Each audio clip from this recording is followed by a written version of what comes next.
હું દિવાળીએ બાપુની વાત કરીને તારો પગાર વધારે નાખ્યો હો બાપ. કામમાં ધ્યાન દેજો હો. હમાઈને દોઠા મળ્યા. અરે બેટા ઘરે જાશો? હા, તો તું ઘરે કઈ રીતે જાય? અપડાઉન કેમ કરે? અહીંયાથી 2 કિલોમીટર હું હાલીને વઈ જઈશ ને ત્યાંથી તો મને બસ મળી જાય. હું એ બાજુ જાવ છું ને એ લેતો જાય. ક્યાં લેતા જાઓ?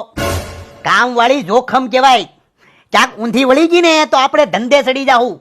સમજો છો ને હું શું કહેવા માંગુ છું? હા એટલે મારે મૂકવા જવાનું છે એમ? તમારે નહીં, એને એનું મેળે કરી લેવા જો, જાવા જો એને.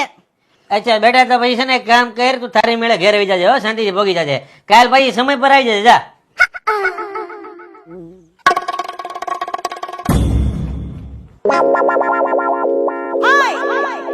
બે જાવ, મૂકી જાવ. ના ના, હું વઈ જઈશ. અરે વહી જાય વાળી, રસ્તામાં પાગલ કૂતરા છે, ગોઠણમાં બટકું ભરી જાહે ને તો સૌ દેવા પડશે. બેહી જા થાની મુની, બેહી જા, ખાનદાન ઘરનો છું, બેહી જા.